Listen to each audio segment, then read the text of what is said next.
Thank you for resting here a while, for stepping into the quiet world of soot-darkened pots, morning fires, and the quiet care of a cook who stirred more than just soup.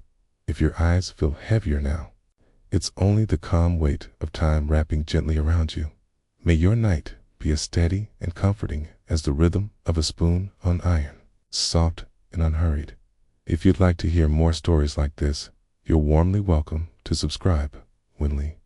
If it feels right, and if you're still awake, feel free to whisper where you're listening from, or just say good night below. For now, sleep well, and let the past keep you company a little longer.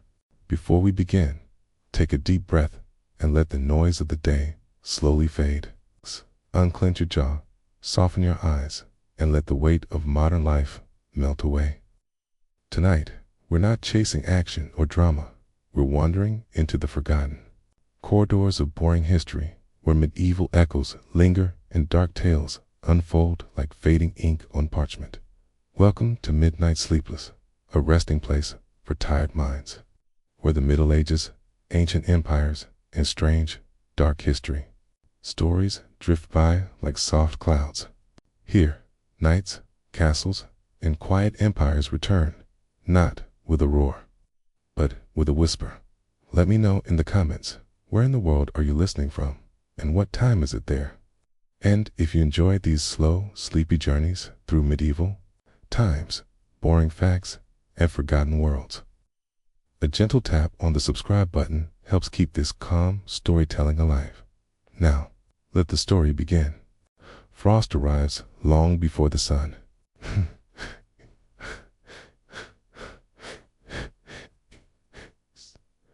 In the hush of pre-dawn, rooftops shimmer like pastries, tile and window ledge, cloaked in a delicate white crust. In 18th century France, winter does not crash in with storms. It seeps silently through stone walls, chimney cracks, and worn leather soles. In your narrow room, the air is still. Your breath hangs visibly in the dim light, and you tug your shawl tighter around your shoulders. The hearth's coals have cooled to ash, their faint metallic scent lingering. 2 wool blankets covered you through the night, yet your fingers are stiff with cold. You flex them slowly, coaxing warmth back into the joints. It is wash day. Winter never grants reprieve to the laundry. If anything, it burdens it further. Thicker garments, longer wear, denser layers of smoke, sweat, and kitchen scent.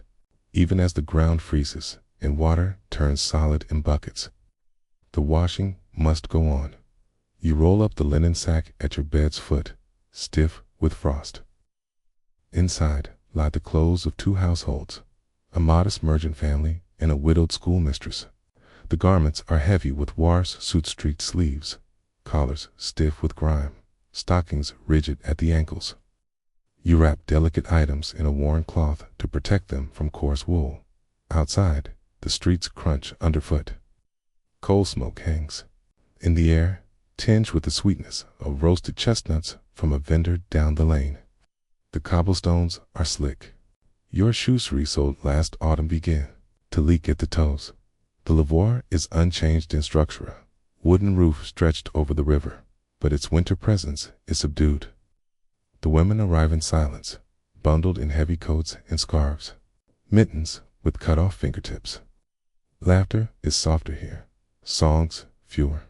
Wooden tubs rest on straw mats meant to trap the little heat that remains. Some women bring fire buckets, metal tins of heated stones wrapped in cloth to warm their hands.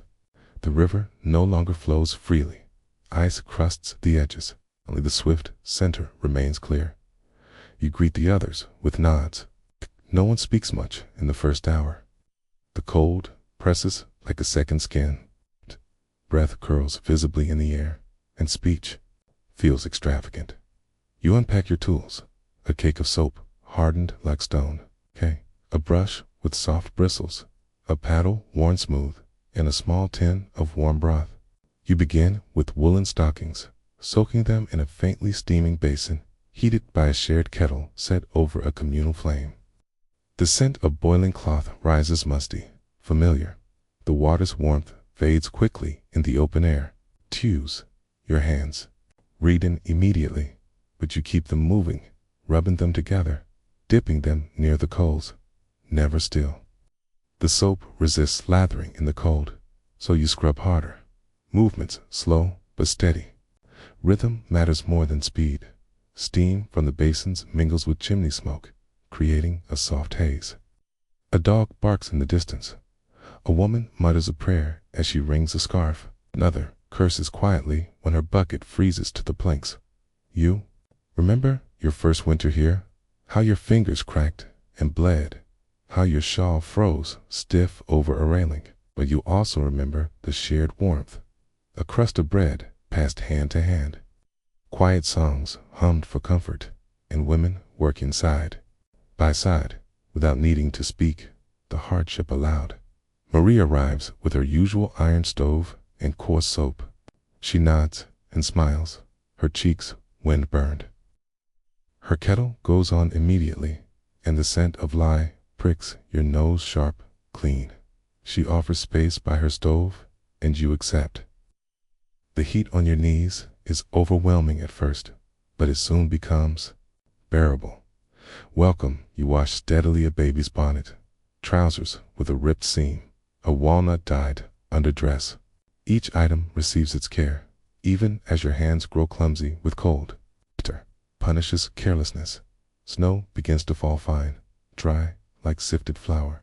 The sky remains dim, washed in gray. The work continues. A boy delivers a bundle of handkerchiefs, embroidered with ivy to Marie. In exchange, he accepts bread and vanishes between buildings like smoke.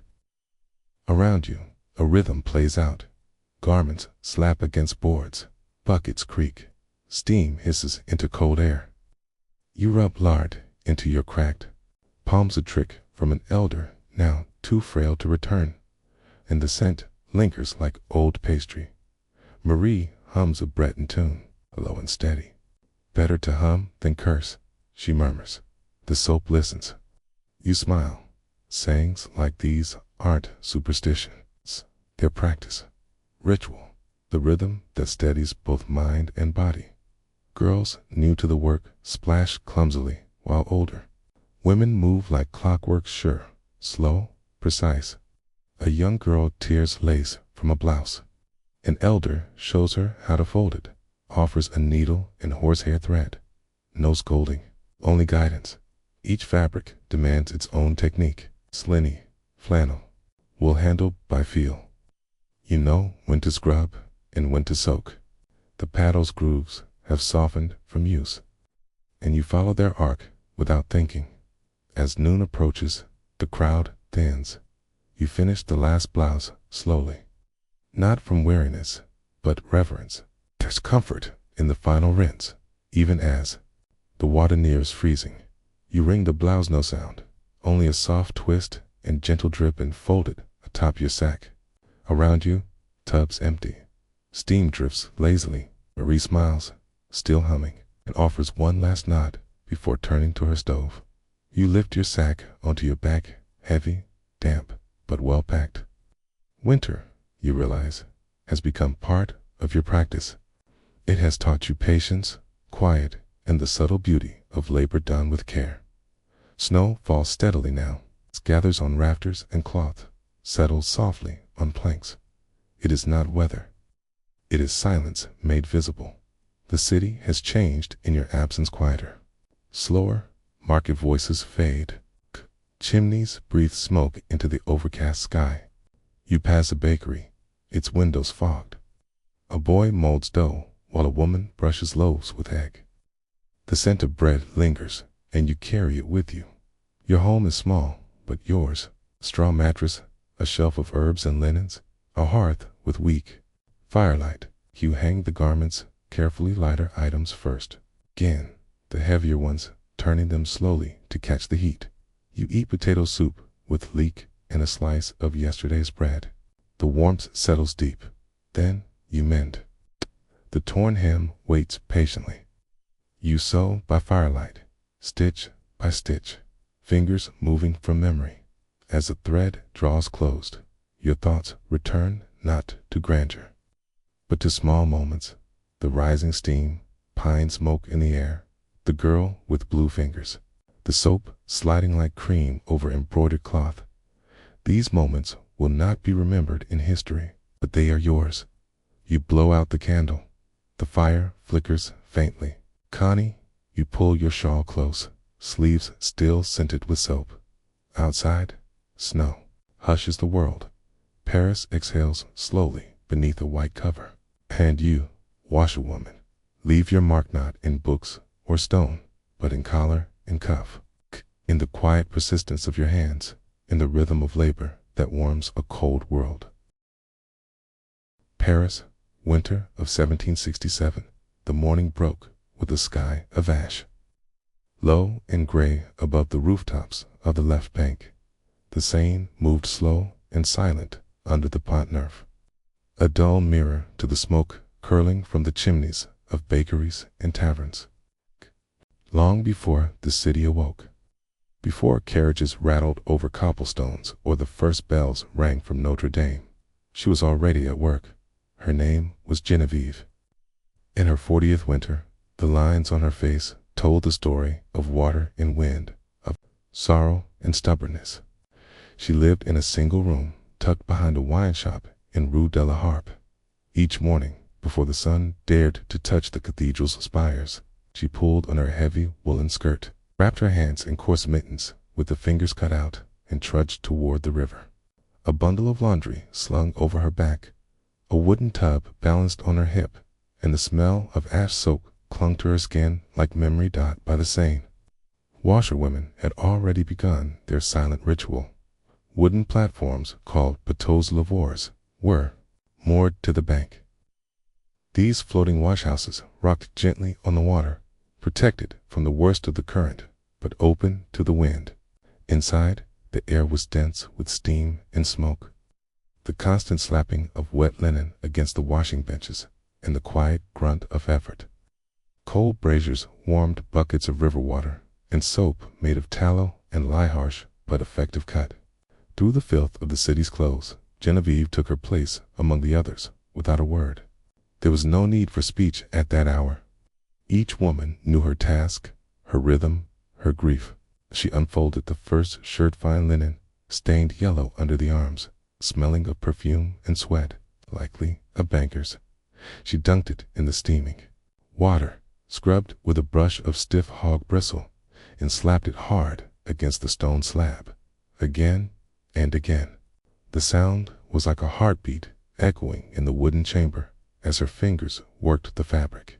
Her mind drifted not far, but deep, to the smell of her mother's bread on a winter morning, to her husband's last breath during the Pax, to the son she buried before he could walk, and to the silence that had followed. All vid lived inside her now, quiet and cold, like the river itself.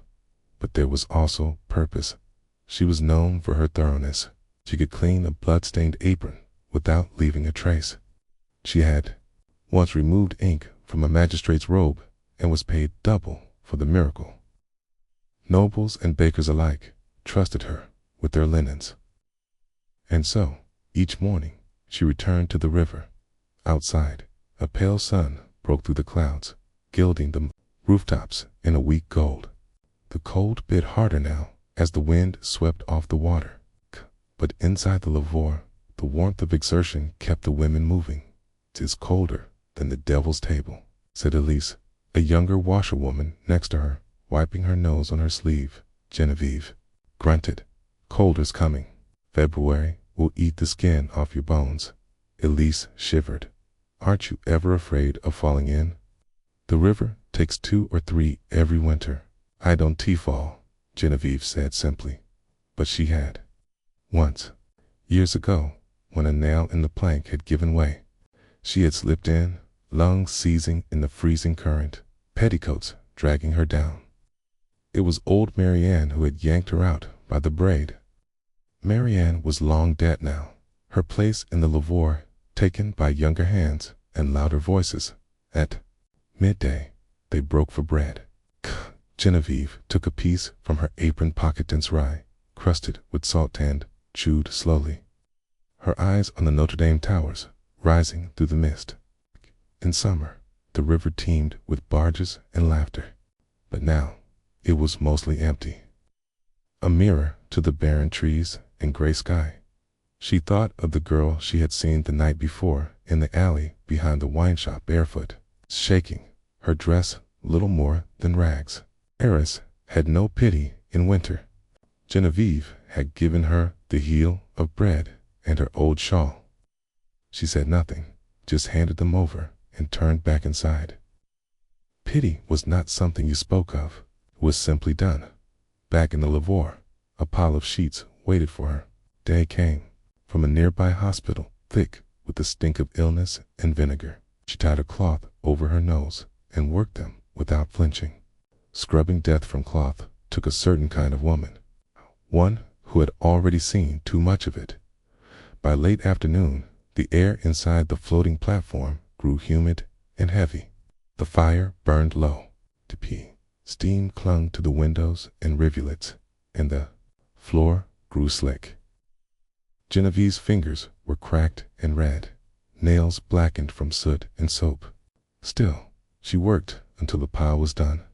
Outside, the sun had dipped behind the rooftops. Shadows stretched long across the cobblestones. She wrung out the last sheet, folded it tightly, and placed it in the woven basket. Then, with aching shoulders, she carried the load back up the bank, step by icy step. As the river whispered below her dot, the wine shop was noisy now, full of laughter and clinking bottles. She passed it without looking in. Upstairs, in her small room, she lit a candle stub and boiled a little broth over her brazier. She had no husband to greet her, no children to feed. But the quiet was not lonely, it was earned. Peace, she thought, was not the absence of others. It was the absence of want. She peeled off her wet stockings, unwrapped her aching hands, and sat near the warmth, watching the shadows flicker across the cracked plaster wall. The smell of her day lingered, soap and smoke, river and sweat. She breathed it in and let it settle deep in her bones. It was the scent of labor, of survival, of something older than the city itself. It was the scent of a woman who had endured.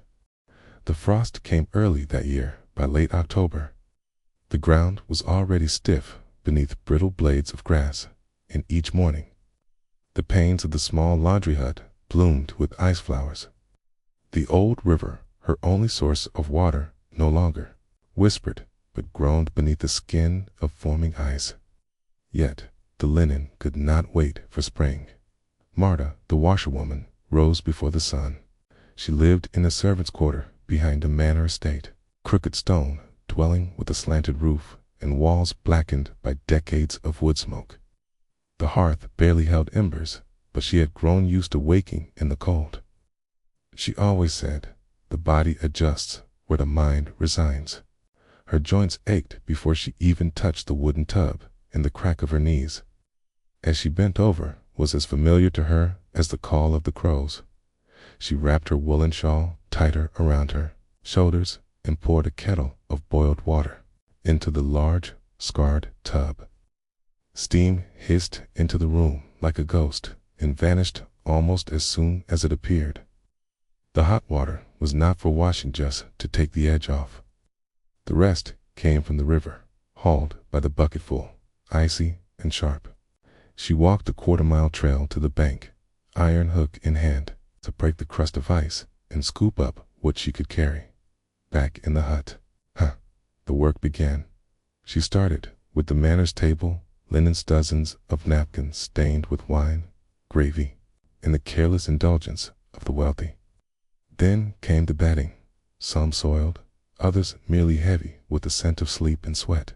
Finally, the underclothes, dozens, hundreds, linen shifts, woolen stockings, laced corset covers with hidden stains, the master's cravats, the maid's aprons, the kitchen rags, yellowed and stiff.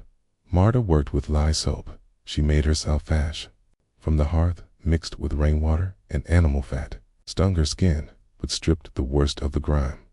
She would soak each cloth, scrub it against a grooved washboard, twist it dry, and hang it on long wooden racks to freeze stiffen in the wind.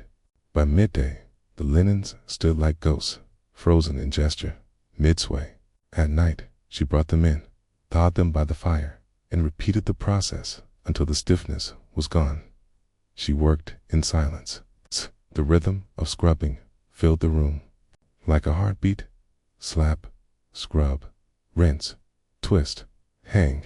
When she was younger, she used to sing old shepherd tunes, love songs, half remembered from her mother. But now her voice cracked like the wooden tub's edge. Silence was simpler. The linen didn't care. Some days, Marta could feel her fingertips begin to go numb. Not the gentle numbness of laziness, but a deep, frightening deadness, as if her fingers no longer belonged to her body. She would plunge them into the hot water, kettle burning hot to wait, to feel something, anything. And when she cried out in pain, it was almost a joy. Pain was better than the silence of nerves dying. Still, she never stopped, because linen waits for no one, especially not a poor washerwoman on the other side of the manor. Lady Beatrice had never once considered who cleaned her linens. She merely opened a wardrobe and found her shift clean, starched, and smelling faintly of wood smoke and lavender. Sometimes she would wrinkle her nose at the faint discoloration near the hem. Sometimes she would call for the housekeeper and complain, "The laundry girl is slipping." Marta was not a girl. She was 53 widow, one child dead in childbirth, another working far away in a town she couldn't pronounce. Her back had started to curve from decades bent over the tub. Her hands were permanently rough and cracked in winter, swollen in summer. She had no mirror, but she had seen herself in the river's surface. What she saw there didn't matter. She scrubbed as her mother had scrubbed, her grandmother before that. Generations of women had passed down recipes not for soup or cake, but for lye and stain removal mixtures, salt and vinegar for blood, ash and goat's milk for ink, boiled potato water for wine. In the back corner of the hut sat a little wooden chest of secrets, bundles of herbs tied in string, pressed elder leaves, and a paper of powdered alum wrapped in cloth. That chest was her inheritance. And one day, if she ever saw her daughter again, she would pass it on. One day, just before Christmas, the frost thickened into hoarfrost, and even the sun seemed hesitant to rise. Marta's breath came out in clouds. Her fingers were bandaged, her lips cracked, but the work remained. That morning, she found a note tucked among the linens. Urgent, must be ready before the 25th. It was from the housekeeper. Attached were 2 tablecloths stained with what could only have been mulled wine and candle wax. Rich red blotches bled into the embroidery. It's the finest linen in the house. She sighed and sat at the edge of the tub. Her knees ached. Her head was light. Her fingers twitched with an old pain. But she knew what to do. She prepared a paste of chalk and vinegar and worked it gently into the cloth. She boiled a kettle of water, not for her hands, but for soaking the worst of the stain. Then she scrubbed, slowly, carefully, as if the cloth were her own skin. And in those moments, something unexpected stirred in her memory. She remembered being a girl, sitting beside her mother, who sang to her while they washed. She remembered chasing chickens in spring, barefoot in the mud, laughing. She remembered the scent of soap on her baby's head. She remembered her husband's calloused hands, the way he would warm her fingers between his palms after her long days at the tub. She stopped scrubbing. Tears had welled up in her eyes, not from pain or fatigue, but from the sudden warmth of memory, from the realization that she had not forgotten everything. For a moment, her body didn't hurt. The cold didn't sting. The silence felt like prayer. She finished the tablecloths before dusk and hung them by the hearth to dry. When she held them to the light the next morning, the stains were gone. Only the embroidery remained, roses and ivy curling in gold thread. Her hands had preserved beauty. She folded the cloth and held it against her cheek. It was not just laundry. It was testament. Marta worked through the rest of the winter. She did not fall ill, though many did. She boiled herbs in her kettle and drank the bitter broth with faith. She rubbed fat into her cracked hands and whispered old prayers before sleep. By early March, the river began to speak again. The ice broke into floating plates, and the air softened. One morning, the head housekeeper came down to the laundry hut in currents, so rare it startled Marta from her work. The woman was wrapped in furs and carried a parcel. "The mistress has taken note," she said, her voice stiff, "of your work. She sent you this." She handed over the bundle.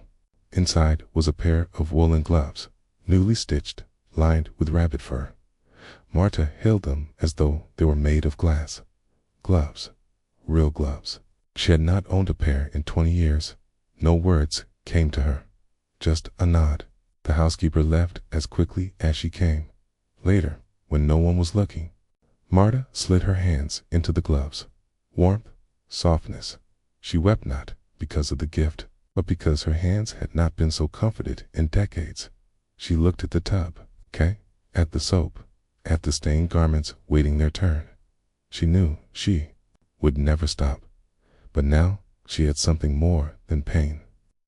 She had recognition, not from the mistress, not really, but from herself, that she had done something worthwhile, that she had preserved something, not just cloth, but grace thread by thread. Winter after winter, postscript: years later, a young maid took over Marta's duties. The world change machines came in, and laundries grew bigger, louder, faster, but in the corner of the old hut, the wooden chest remained inside. Bundles of herbs, a folded note, and a pair of worn gloves, still lined with rabbit fur and etched into the wood of the washtub's rim. Almost invisible, to clean with care is to live with dignity. France, 1703. Village of Saint-Alban-sur-Loire. The dawn broke with a cough of frost. Smoke curled lazily from crooked chimneys, and the thatched roofs of the village glistened with a thin sheet of ice. 'Neath it all, in the muddy lanes where geese picked at manure and snow, the smell of burnt wood ruled the air, sharp, sooty, bitter, but familiar. In St. Alban, this smell meant survival. In a low cottage near the woods, 12-year-old Claire tiptoed across the dirt floor. She moved past the hearth, where last night's fire had burned down to pale gray ash. Her mother, Yvette, was still asleep on the straw mattress beside Claire's baby brother. Claire had work to do. She opened the door and stepped into the biting wind. In her hand was a battered tin pail. Her destination, the ash pit at the edge of the village, where housewives and bakers tossed the remnants of their fires. Every household in St. Alban needed ash, not because it was waste, but because it was treasure. Ash made lye, made soap, but soap was a luxury few could afford. By the time Claire returned, her fingers were numb and her dress stiff with frost. She set the pail beside the hearth. As her mother stirred, Claire knelt and began sifting the ashes through a cloth into a wooden barrel. The rest she would store in sacks for trade. This morning ritual was as sacred as prayer. "You're early," Yvette said, tying a scarf around her head. "We need more lye," Claire replied. Madame Fournier asked if we could trade again. Yvette gave a small nod. The Fournier family had chickens. Eggs were more useful than coin. Inside the barrel, Claire added water from the well. Slowly, the liquid turned cloudy potash lye, the base for soap. This was knowledge passed down from grandmother to mother, and now to Claire. How to judge the strength of the lye by dropping in an egg or a potato and watching how it floated. Too strong, and the soap would burn skin. Too weak, and it wouldn't clean. Her mother reached for a pot of old animal fats scraped from pans, saved from winter meals, even begged from the butcher. The mixing would begin now. lye and fat, stirred. 4 hours in the iron pot. It would bubble and hiss, then settle into a thick paste. After several days of drying and cutting, it would be usable, but good soap was rare. Most villagers made only enough for illness, childbirth, or church linen. For everyday washing, ashes alone were used. Claire remembered the lesson well. A handful of ashes in boiling water, then poured through linen into a basin. Shirts soaked. 4 hours, rubbed against stone. No perfumed lather, no scented oils, only the grainy grit of wood turned to dust. But it worked. It cut through grease, killed lice, and bleached yellowed sheets. Soap is for priests, her uncle once said, laughing. Ashes are for the rest of us.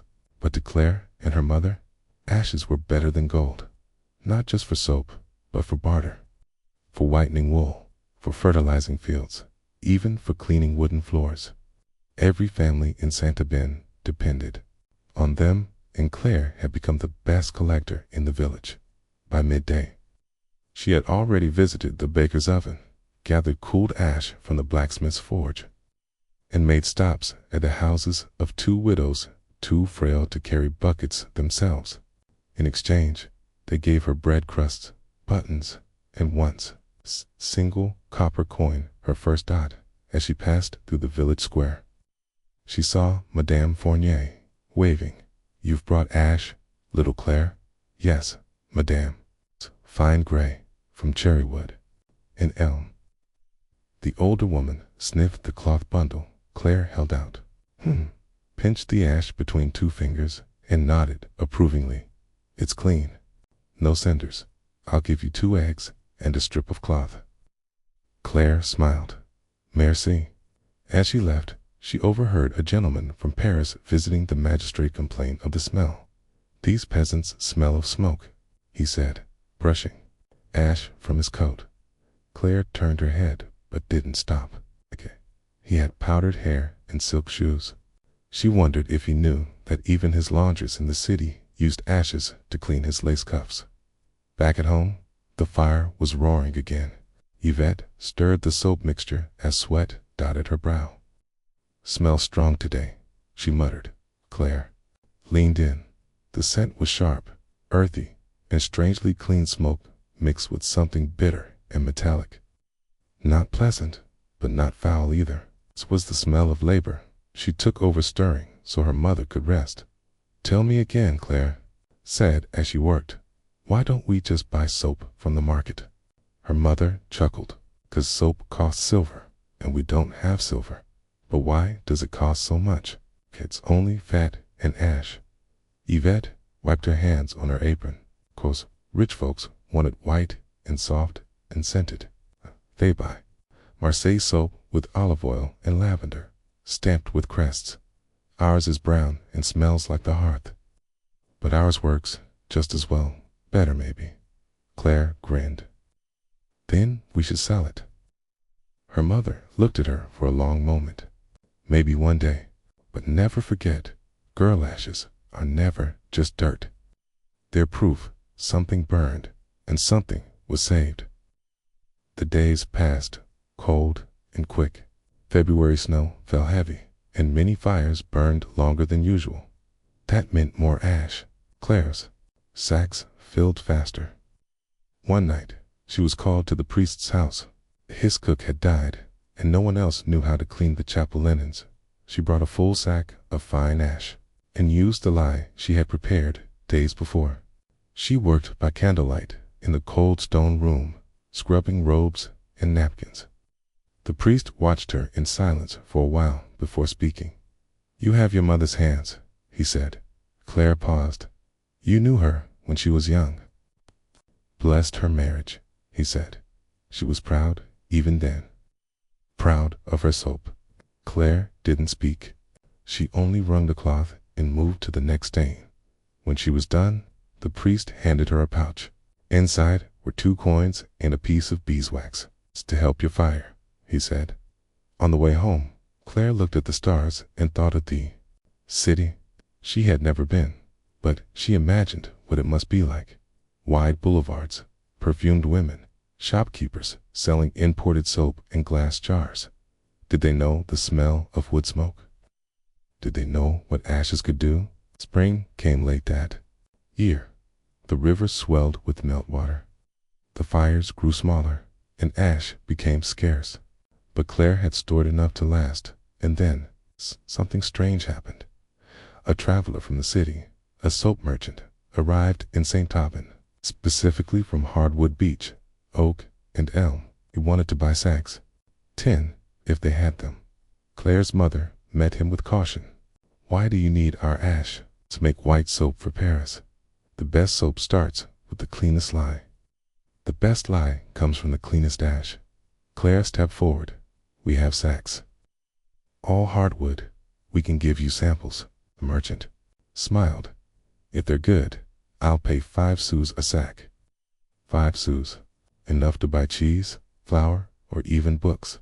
That night, Claire sat by the fire, her hands warm and her eyes wide with thought. The ash pit behind their cottage, once just a place of soot and dust, had become a treasure chest. Weeks later, the merchant returned and bought every sack. Others followed. The trade began small at first, but steady. Claire kept records on scraps of parchment. She sorted ash by type: cherry wood for light soap, beech for strong, willow for dyeing cloth. She became the village's ash keeper, trusted by merchants and mothers alike. Years later, long after her mother passed, Claire still stirred lye in the iron pot. But now she wore a clean apron, and her fingers bore rings of silver. She sold soap 2 towns beyond St. Taubin and taught other girls how to turn fire's end into something useful. One morning, she stood at the edge of the ash pit, now lined with stone and covered from rain. A young boy was hauling a sack behind him. Why did they want ash? He asked, wiping his nose. Because ashes, Claire said, are what remain after everything else is gone. And sometimes, what remains is the most valuable thing of all. The mud never dried, not in spring, not in summer, and certainly not now. When winter's thaw had turned the footpath into a mire thick enough to swallow a shoe hole, Illyra had risen before the sun, like her mother before her, like her grandmother, who came from the hills before that. She tied her braids with coarse twine, slipped her arms into a homespun shawl, and prepared for the daily walk to the fountain. The bucket stew, oak-ribbed, patched with iron, waited by the door like sullen. Children died each day. The village women made this walk. The men didn't fetch water. That was a woman's work, carrying the burden from well to hearth, balancing gallons of liquid like patience between aching shoulders. It wasn't a complaint. It was a rhythm, one that held the world together. Illyra was 17 and walked the muddy trail with her jaw set and eyes narrowed. Her step was calculated. 2 slips meant more than a fall, meant a spilled bucket, a wasted hour, a soaked hem, and a week of mockery from the older women. She adjusted the wooden yoke across her shoulders. It creaked, familiar, heavy already, though the buckets were still empty. The journey was just over a mile. Down the slope, past the row of willows, across the pasture-turned swamp, and into the square, where the communal fountain sat like a silent priest, stone-faced, cold, and necessary. The morning sky was a bruised blue-gray. Crows circled. Somewhere behind her, a goat bleated. A rooster called to no one. And, in the houses, the hearths began to wake with the coughing smoke of wet logs. Step, squelch, step, squelch. The path was unforgiving. Illyra knew where the rocks sat buried beneath the mud. She had memorized them with her feet over years of trudging. The trick was to move slowly, keep your weight balanced, and think ahead. Like chestnut with frostbite, by the time she reached the field's edge, the hem of her dress was soaked 6 inches up. But she was still upright. That was victory. Up ahead, she saw the first figure, Mara, a widow with 2 boys, already trudging back from the fountain. Pails were full, her skirts splashed, her face blank. They nodded to each other without words. What could be said that the buckets didn't already speak for? Behind her came old Thera, limping slightly, her back bent low, her hands knotted like old roots, her buckets dragged like anchors, yet she still came. Every day, Elira waited at the crossroads to let her pass. "We've got another freeze coming," Thera muttered as she shuffled by. Elira nodded. "I felt it in the floor this morning." "Phone speaks the truth," Thera replied. They exchanged no more. By the time Elira reached the square, 3 other girls had arrived. Yuna, her cousin, was complaining as usual. "I told my mother we should keep a rain barrel near the oven, but she says it draws insects." "She's not wrong," offered Lenny, who always tried to sound older than her 12 years. They turned when they saw Elira nodding politely, but not stopping their chatter. Behind them stood the fountain. It was carved from limestone, stained dark from centuries of use. At its center, a lion's head spouted water through a rusted pipe. The flow was slow but constant, and that alone made it more dependable than most things in the village. The water was cold, clean, and vital. Everyone took turns. That was the unspoken law. First the old, then the young, then the rest. Elira waited her turn. Her boots squelched as she stepped forward. The bucket sat beneath the spout, waiting for the slow stream to do its work. One drip at a time, one patience at a time. While she waited, she watched the others. There was no laughter today, just tired hands and eyes. Kay, girl from the northern lane, slipped and fell. Her cry echoed through the square, but she stood quickly. No one mocked her. They all knew the sting of that fall. By the time Elira's buckets were full, her shoulders had stiffened. The real trial had just begun. The walk back with full buckets.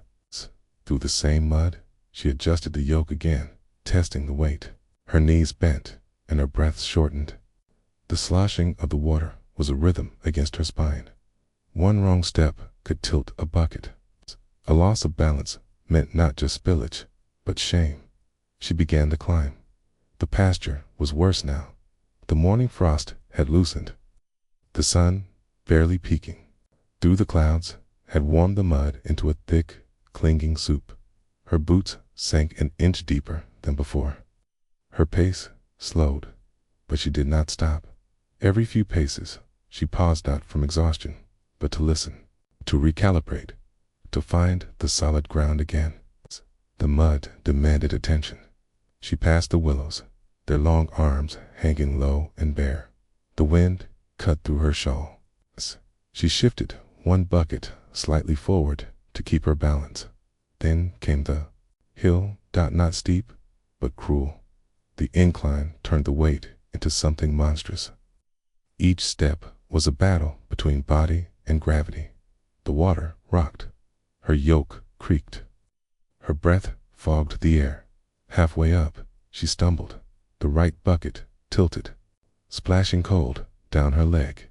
She steadied herself, heart pounding, a single breath. Then another. She kept walking. The house came into view, smoke from the chimney, her mother's shape in the window, her younger brother waiting with the iron pot, ready to be filled. She made the last steps with quiet pride. Inside, the buckets were placed beside the hearth. Her mother nodded. "Still full. You didn't fall today." Elira only shrugged. Her arms ached too much for talking. Her brother helped pour the water into the kettle. It would be used to boil oats, to steep tea, to rinse cloth. Every drop earned, her mother reached. Out took Elira's fingers in hers. "Rub them gently. They'll freeze tonight. You'll need fat on them," she said, pulling a jar of goose grease from the shelf. Elira didn't protest. She sat by the fire, holding her palms out like offerings. Her mother rubbed the salve into her cracked skin in silence. A kind of love. Later that night, Elira lay in her cot. Her body buzzed not with pain, but with memory. Each step of the day had etched itself into her spine, and yet She would rise again tomorrow, because the fountain never came to them, because clean water was more than survival. It was order. It was a promise. A thread holding everything together. Meals, fire, laundry, health. She closed her eyes to the sound of logs cracking in the hearth. She dreamed not of escape or ease, but of a path less muddy, of a well closer to home. Small dreams, but hers. Postscript: years later, Elira's daughter would carry those same buckets. The mud remained. The fountain aged. The buckets wore new handles, but their shape stayed the same, and carved into the wooden yoke, barely visible, someone had once etched a line: "We carry more than water." France, 1742. Chateau de Marceau. Outside, for it was said that the nobility never sweat. Madame Rousseau knew better. She had spent the last 17 years at the Chateau de Marceau, laundering the linens of people who claimed to be too refined for labor, too delicate for stains, and too fragrant for filth. And yet, every week, without fail, she received piles of soiled sheets, dampened chemises, and crumpled lace handkerchiefs, reeking faintly of lavender and very strongly of life. Beneath the chandeliers and powdered wigs, there was always something to clean. Her day began long before the nobles stirred. The sun had barely crept over the wooded horizon when she entered the vast service courtyard at the back of the chateau. Her sleeves rolled to the elbow, and her breath fogging in the cool morning air. The laundry house stood apart from the main building, as though the aristocracy could not bear the smell of their own soap. Inside were long stone benches, steaming cauldrons, copper kettles, and bundles of linen sorted by household rank. The duchess's bed linens, monogrammed and trimmed in Belgian lace. The marquis's hunting shirts, muddy and stiff, and the Conti's silk nightclothes, impossibly delicate and absurdly impractical. Madame Rousseau ran the laundry with the precision of a military campaign. "You don't scrub the duchess's linen like a stable blanket," she reminded her assistants, young girls from the village, wide-eyed and pink-cheeked. "You coax it clean?" "Persuaded," muttered one girl, scrubbing a yellowed hem, with warm gentle hands, and no gossip. Madame Rousseau said sharply, "The Conti's valet listens through keyholes." Etiquette extended even to how things were washed. In the upper class, bodily needs were unmentionable. Stains were referred to in code, moon traces for menstrual marks, garden dew for urine, and fever shadow for sweat. Servants never commented. They only received instructions scribbled on stiff parchment, tied to the bundles. Bleach without perfume, soaked discreetly. Use lavender only. But Madame Rousseau had seen it all. One winter, she was ordered to burn an entire set of sheets. Rumor claimed the Duke had taken ill with a fever and raved through the night, wetting the mattress and tearing the seams with his boots. His manservant left a small bag of coins and a note. Forget this set existed. She pocketed the coins, but she remembered there were rules for everything. Which linens could be hung outdoors, none from the Queen's cousin, always dried in silk-lined cabinets. How to fold collars for valet inspection, precisely 6 creases, no more. To do with the bloodstains from fencing practice, lemon water first. Didn't lie. One afternoon, a footman arrived, red-faced and stammering. Madame Rousseau, the Marquise, her dog. The sentence collapsed. She followed him silently to the upper chambers.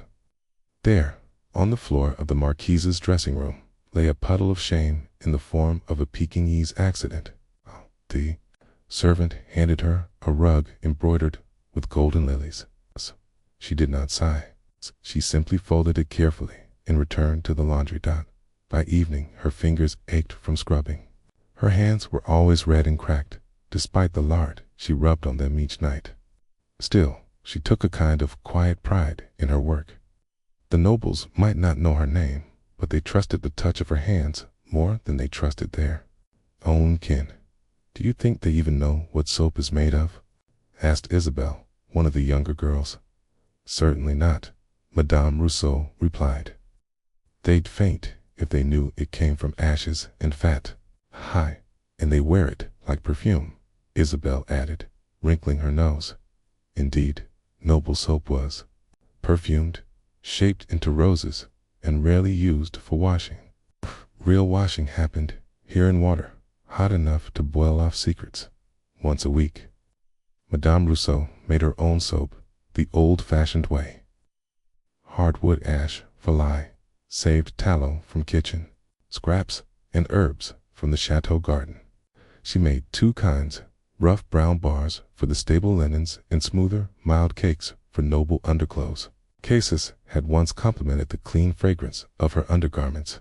Madame Rousseau had not corrected her. There were times, however, when etiquette and practicality collided. One summer, the Comte returned from Paris with a new mistress, a pale woman who refused to touch her own hair. She sent 12 silk nightdresses to the laundry, all stained with rouge and sweat. When Madame Rousseau hesitated, a footman whispered. She said, "If anything tears, you'll be whipped." She raised an eyebrow. "Gam, let her whip me with a silk stocking, if she can lift it." She cleaned the nightdresses. Of course, she always did. But she did so while humming a marching tune, loud enough for the whole courtyard to hear. Despite the etiquette, accidents were common. One laundress slipped and dropped the Duke's cravat into the fireplace. Another scorched a chemise with too hot lye. Each mistake could mean punishment or dismissal. The nobles might not do the washing, but they understood appearances. The worst offense, however, was mixing ranks.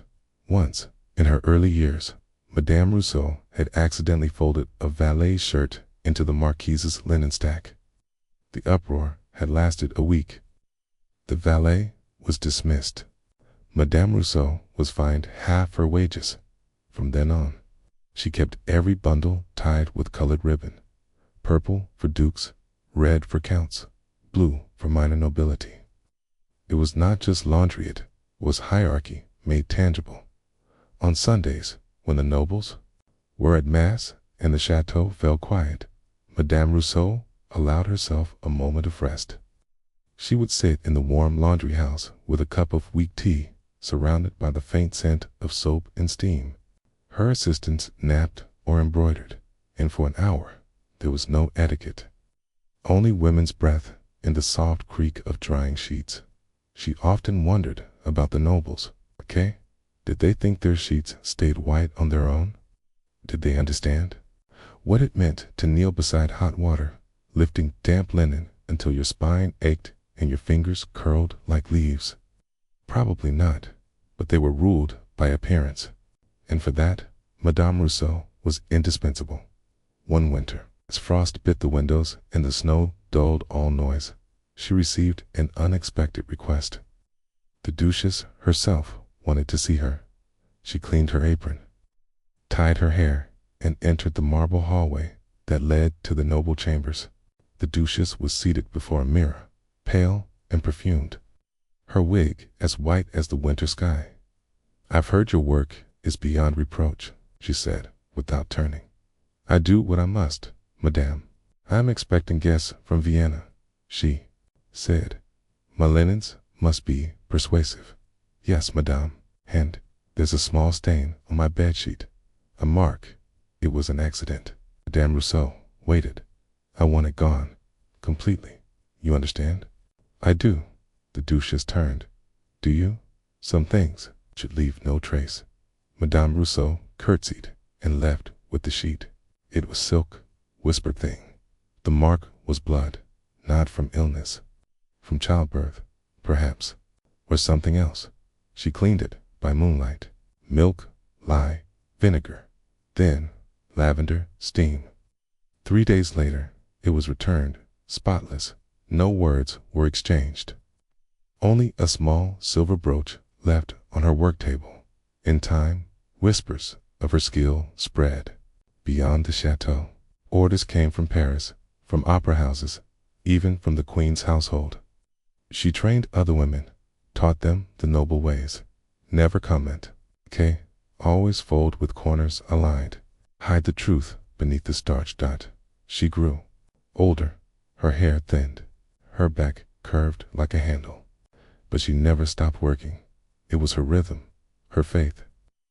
Each noble sheet told a story in thread and stain, and she, Madame Rousseau, was the only one who could read and erase it. In her final years, when her fingers trembled and she could no longer lift the cauldrons herself, she was visited by a carriage from Paris. A woman stepped out dressed in blue silk, with lace gloves and the bearing of someone used to being obeyed. "You are Madame Rousseau?" she asked. "I am." "Mother was once your assistant. She always said you taught her to clean more than laundry." Madame Rousseau smiled.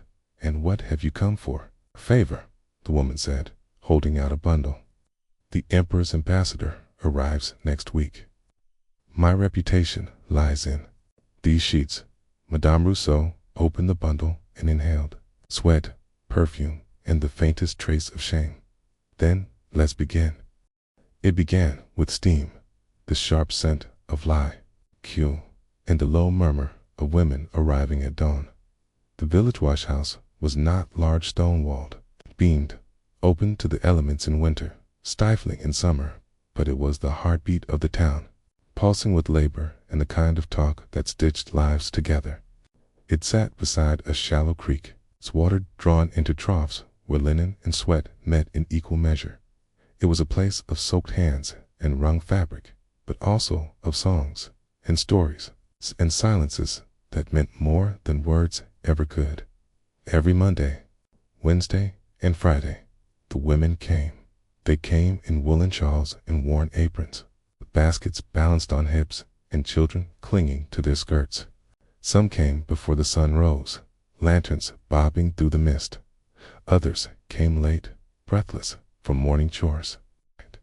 But all came with arms full of laundry and minds full of thoughts they could never say at home. Agnes, the oldest of them, was always first. She had worked the wash house since before the last war. Her fingers were twisted by arthritis, but she scrubbed with the rhythm of a metronome. She never missed a day. She sang the loudest. Her voice cracked, but it held a kind of strength that made others fall silent. "Old water, cold and morning gray, turn the dirt and stain away." It was an old song. Her mother had sung it. So had her grandmother. Next came Beline, a widow with 4 children and a quick tongue. Then Ma, who never spoke much, but whose humming curled around the rafters like smoke. Then came Louisa, Jean, Margot, little Aline, who carried only a few aprons, and the rest. They greeted each other with tired eyes, tight nods, and sometimes a joke if the mood allowed. There were no titles here, no Madame or Mademoiselle. Only women, only shoulders, only work. The wash house echoed with the language all its own. Slap, swirl, scrub, twist, dip. The wooden paddles beat against cloth. Soap bubbles shimmered and burst. Laughter rose, sometimes low and real, the kind that came from the gut and not the mouth. "Did you hear about the priest's hymn?" Beline asked one morning, holding up a cassock with a muddy edge. "He walks like he's afraid to touch the earth." Agnes replied, "But the earth touches him anyway," Louisa said. And the women CACK led. They spoke of everything, of husbands who drank too much, of babies who wouldn't sleep, of aching backs and swollen feet, of the price of salt in the neighbor's new cow, of the war years and the plague that once emptied half the town, of birth, of death. But beneath the gossip, beneath the rhythm, was something softer, something like trust. They watched out for one another. When Jean miscarried her 3rd child, no one spoke of it, but someone made sure her laundry was done for a week. When little Aline's mother died, Agnes showed her how to twist sheets without hurting her wrist. When Beline had no soap, Ma shared hers in silence. There was no fanfare, no ceremony, just a basin of warm water and an extra hand. The singing mattered. It wasn't just for rhythm, though. That helped. It made the hours move. It made the cold air softer. It reminded them that their voices, though weary, still had shape. They sang of rivers and flowers, of leaving and returning, of saints and fields. Sometimes the songs were bawdy, meant to make cheeks redden and mouths laugh. Other times they were lullabies, half remembered from cradles long gone. Under the willow, she folded the white, waiting for sun, waiting for light. It wasn't about beauty. It was about presence, even when the hands cracked from frost, even when the air stung with lie, even when their own homes offered little warmth. The singing reminded them, we are not alone. There were days when they fought. Margot once accused Louisa of stealing her paddle. Pauline once yelled so loud at Ma that the children hid under the benches. But these fights passed like storms. The next day, they'd scrub side by side, saying nothing but scrubbing in the same rhythm. Apology came in shared labor, forgiveness in silence. They never called it a community. They wouldn't have used such a word. But it was one. One afternoon, a new girl arrived. She was too clean, too quiet. Her hands didn't know how to grip a paddle. She stood near the corner and watched, unsure. The women did not rush to welcome her. That wasn't their way. But Agnes, after a while, pointed to an empty basin. There's soap in the crate. The hot water's better near the left wall. That was all. Later, when the girl couldn't wring her sheet properly, Ma stepped behind her and adjusted her grip. Twist from the shoulder, not the wrist. Like this. At the end of the week, the girl was singing to Dot in winter. The cold was brutal. Steam rose like spirits from the basins. A breath froze in the air. The stone floor numbed their feet. The water chapped their skin until it bled. Still, they came. There was always a pot of boiled wine in the corner, spiced with cloves. One woman would bring a tin of roasted chestnuts. Another would bring herbs for tea. They'd set it all in the corner near the stove. No announcement, just nourishment. Some days, they simply stood beside one another, quiet. No need to sing, no need to speak. It's just the sound of cloth being scrubbed and a shared warmth. Between them, the men of the village joked often. The washhouse is louder than the church. All the secrets are soaked into those basins. Better not make a woman angry. She air your sins on laundry day. They were half right. The washhouse was sacred, cool, but it was not theirs. It was built by men, funded by landowners, shaped by stone but filled, day after day, by the labor of women whose names would never be carved into buildings. One spring, Agnes did not arrive. No one said anything at first.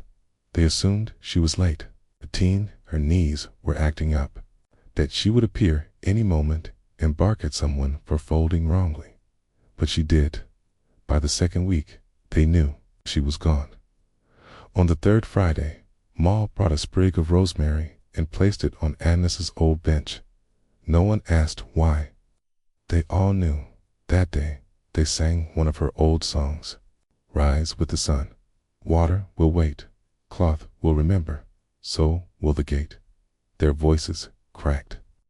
Some wept. No one stopped working. The years passed. Some moved away. Some grew too old to come. New girls arrived, apprentices to the rhythm, learning the steps, the posture, the weight of water. The washhouse stayed. Its stones darkened. Its beams groaned. But the water flowed. The songs echoed. The work continued. The world changed. New machines came, loud, mechanical, impersonal. Families bought their own tubs. Some women left for city jobs. The washhouse emptied slowly, but every Wednesday, a few still came, not because they had to, but because it meant something. One woman, now in her 80s, brought her granddaughter one day. The girl wrinkled her nose. Why not just use the machine? Grandmother smiled. Because machines don't sing. She dipped a cloth into the warm water and passed it to the child. Try it, just once, you'll see. And as the girl leaned over the basin, water dripping from her elbows, the old woman began to hum. By water's hand and woman's will, the world is softened, quiet, still. And slowly, softly, the girl began to hum to dot postscript. Old washhouse stands still. No plaque, no monument. But if you visit in the early morning, when fog clings to the creek and you lean close to the stone, you might hear it, the echo of paddles, the hush of water, and a song not loud, not sad, just steady. Like the hands that built a world view, remember? Like the women who carried each other through silence, through laughter, through grief. Like a basin of warm water waiting for the day to begin. It began with water, always water, cold, clear, and cruel in winter. It shaped the day before the sun even dared rise. For the washwomen of Hathala, water was no gentle thing. It had weight, it had will, and it ruled everything. Martha Ellis, aged 43 and widowed since the spring of 47, rose before the crows cried. Her back ached before her feet touched the dirt floor. Her palms, calloused and split from years of ringing, throbbed with the chill. But she rose all the same. She had 3 children to feed, 1 barrel to fill, and laundry enough to drown a stable. She pulled on her wool skirt, crusted with yesterday's splashings, and threw a scarf over her gray-threaded hair. Then, with a grunt and a steady breath, she lifted the iron-bound wooden yoke over her shoulders and hung a bucket from each end. It bit into her collarbones like teeth. Still, she walked. The pump was a quarter-mile down the slope, near the edge of the woods, where mist clung thick as dough. It was barely light, but she could already hear the groaning squeak of the iron handle. Other women were there. Of course they were. They always were. "Morning, Martha," said Judith, who had 8 children in arms like rope. "Morning," Martha replied. Together they took turns drawing water. Each pump required 10 strokes to fill a pail. 10 strokes of iron against wood, each slower than the last. One woman pumped while the other braced the bucket. The rhythm was ancient and unforgiving by the time Martha carried her 2 pails back. Uphill, the weight had carved burning lines into her shoulders. She didn't stagger. She never staggered. She simply walked, the water sloshing with each step. Her washing yard sat behind the cottage, half covered by a slanted roof of rotted shingles. There, a great wooden washtub waited ready crusted with last week's soap scum and straw. Nearby stood the washing dolly with arms like a spider in the mangle, a pair of giant rollers turned by hand. Beside the hearth, an iron cauldron hung on chains, ready to be filled. She dumped the pails and returned, twice, then thrice. Each journey carried 40 pounds of water. By the end of the 4th trip, her back screamed and her legs trembled. But only now could the washing begin. Her eldest, 12-year-old, Tom, came out, rubbing his eyes. "Ma, shall I light the fire?" She nodded. The fire under the cauldron needed to be hot enough to boil the first load bed sheets from the parson's wife. All linen, stained with chamber pot leaks and baby blood. Martha had learned to boil, not scrub, when it came to noble linens. Too rough, and the cloth frayed. To light, and the stains remained. She added lye homemade, from ash soaked in water. The mix hissed and frothed as she stirred it with a wooden paddle. Steam rose. So did the stink. People imagined washing was clean work. It was not. It smelled of sweat, soap, mildew, and human mess. But to Martha, it smelled like work. Hand work meant bread. By mid-morning, more women arrived to share the space. Everyone in the village brought their loads on washing day. Buckets clattered, cauldrons bubbled, children chased hens through the suds. "Martha, that's your 4th trip today. I swear it," said Becca, a redhead with cracked teeth. I've got the squire's shirts and 3 blankets from the doctor's wife. Martha grunted, lifting the dolly. Becca whistled. You'll break your back. Already broken. Just don't know it yet. They laughed, though their hands were never still. Scrub, rinse, wring, fold. The cycle was relentless. Water was fetched again. The first barrel was already empty, dumped into the rinsing trough. Martha sent Tom for another 2 buckets. C would still need more. Each load used 10 gallons. On a busy day, she might use over 100, all hand-carried. There was no running water, no tap, no well close enough. It's just the pump in the river a mile out, but river water was for livestock and bathing, not laundry. So the ladies of the town demanded clean pump water. Martha knew the difference meant little, but they paid, and that was enough. After rinsing came wringing. 2 women, one on each side of a twisted sheet, arms taut, torsos bent, twisted until water streamed from the linen like rain. Some had Mangle's large, cranked machines, but they were slow and dangerous. Becca's sister lost 2 fingers last year. At midday, Martha paused long enough to eat a crust of bread and cheese. Her hands shook. Her fingernails were black with grime. But the pile beside her was only halfway done. Then came the starching. Some customers requested it. Others insisted. Doctor's collar had to stand stiff as judgment. For that, starch was made from boiled wheat flour, strained and poured over the garment. It dried into armor. Martha mixed it carefully, not too thick, not too soft. Why do you think the gentry want such stiff collars? Asked young Elsie, wringing her skirts. To hold up their pride, Martha muttered. They laughed again. Washerwomen always laughed when they weren't crying. By late afternoon, the sun cast long shadows over the yard.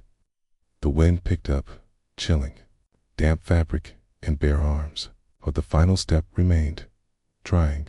Sheets were hung on long lines strung between willows. Chemises were pinned with wooden pegs. Socks dangled like strange fruit. Everything must dry before discord, else it would reek and rot.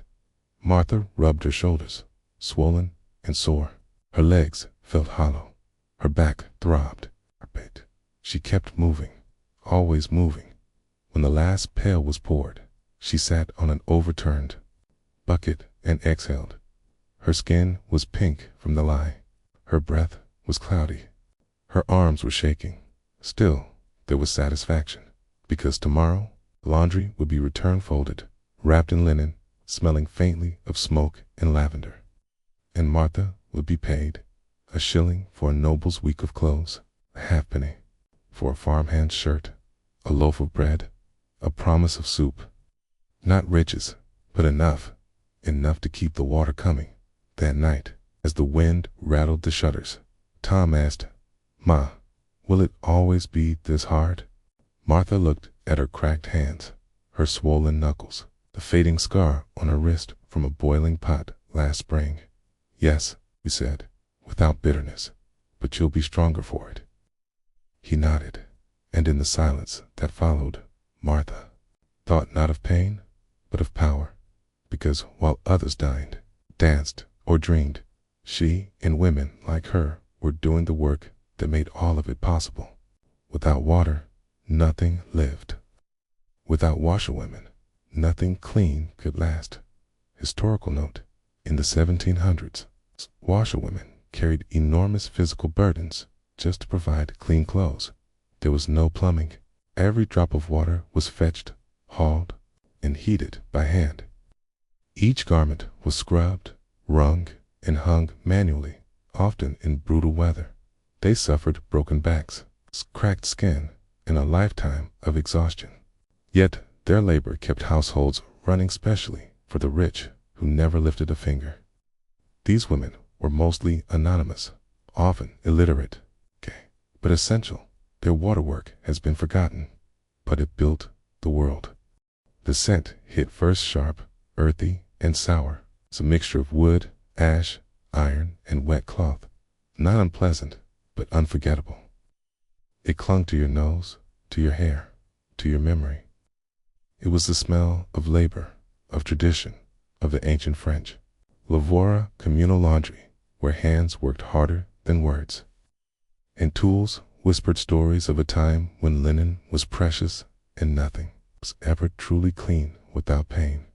The village of Clairvaux had such a lavore, slate-roofed, fed by a spring that never froze, not even in the cruelest of winters. It sat at the foot of the hill, just beyond the churchyard, a low structure echoing with the ghostly rhythm of scrubbing and rinsing. Sounds that shaped the days of women whose names history never recorded, and yet they were the backbone of cleanliness, of ritual, of social memory, and their tools, those humble, heavy, handmade things, were their companions, their weapons, their legacy. The morning bellet was still dark when Madeline stepped out into the chill. Her apron was stiff with yesterday's soap, her fingers bandaged from lye burns, her boots still damp from yesterday's walk. But the linen would not wait. She had 30 shirts, 12 petticoats, 6 tablecloths, and a bag of handkerchiefs to do before midday. Some for the manor, some for the apothecary's wife, and 2 blood-stained sheets for the midwife, washed in silence, without questions. The path to the lavore was well worn, slick with moss. Cart creaked with the weight of the linen, and her wooden padella, long-handled beater, known as a batoir, was slung across her back like a soldier's musket. Other women joined the trail Jack had, loud and red-faced, always humming a tavern song. Elise, who barely spoke but scrubbed like thunder, and young Camille, new to the trade and blistered by her first week. They did not talk much until the work began. That was when words flowed as easily as water. The lavroute was a marvel of simple engineering. At one end, the water flowed in from a carved stone chute, its flow constant and cool. A long trough ran through the center of the space, lined with smooth slabs where linen could be laid flat and beaten. At the far end, a channel drained the dirty water into the stream. Above each slab was a beam what the old women called the levia, cried from it hung cords, pulleys, and tools for pressing, lifting, and stretching fabric to dry in the air. Next to the lever beams stood the mangles, large wooden rollers powered by hand cranks. 2 women could feed sheets through the mangle to squeeze out excess water. It was hard labor, back-breaking, wrist-bruising, but faster than wringing by hand. Each woman had her tools, a battoir for pounding, a wooden washboard called a planche, a laver for scrubbing, soap made from animal fat and ashes savand, the cinder which foamed lightly in cold water, a stick with a hook on the end for lifting cloth called the griffe, and, of course, the cuve à lessive, the great lye barrel, a tall wooden tub lined with linen, filled with ashes and boiling water. The liquid drained slowly through a hole in the bottom, catching impurities from the cloth. This was no mere soaking, it was an alchemy of patience.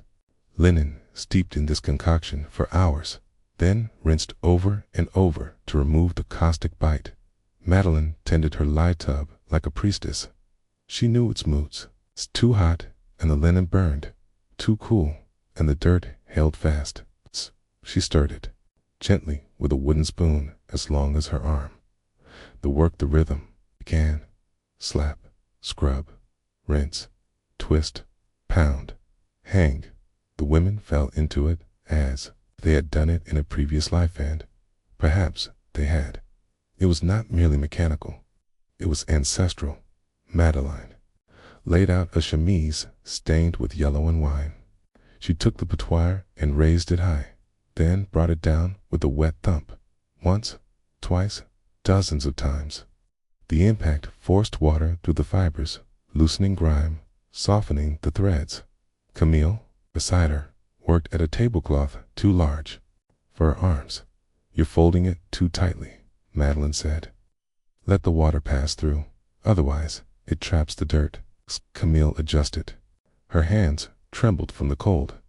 Elise passed behind them, muttering, "This water bites today." "It always bites," Jack had replied.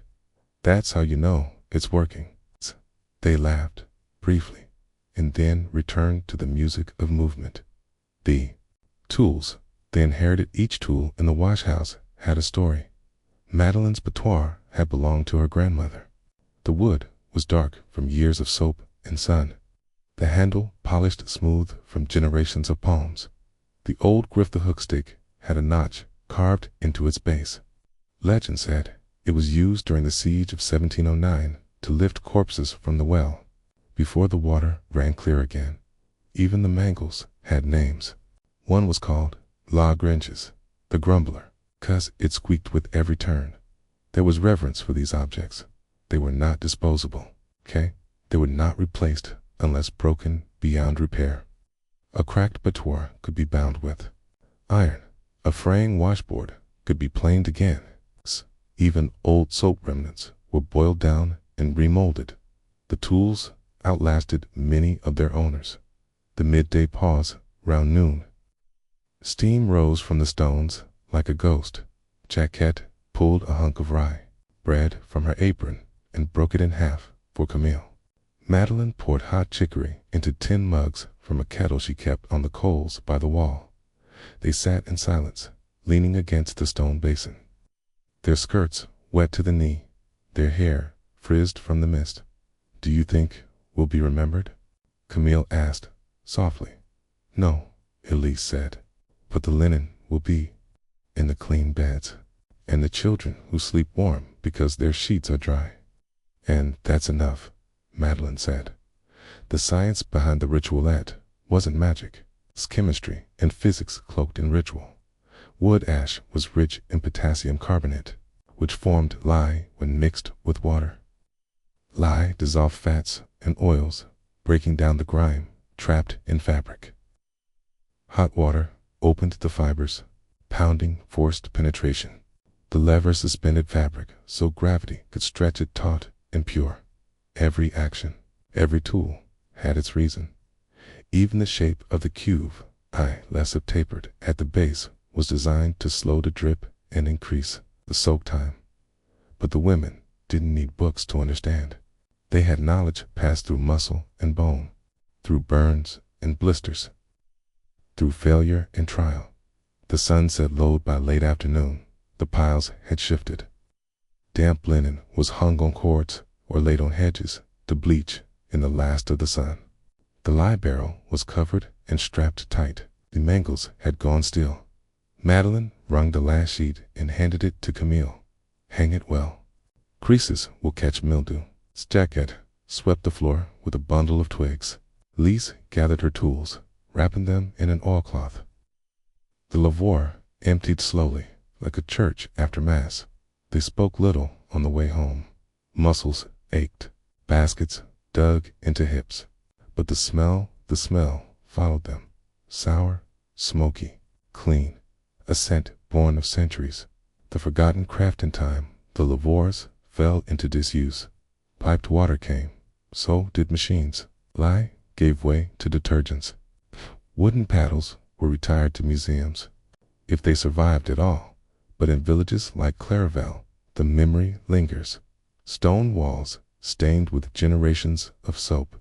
Floor grooves carved by thousands of bucket treads, rusted into beams like forgotten punctuation marks. And always the echo. Slap, scrub, rinse, twist, pound, hang.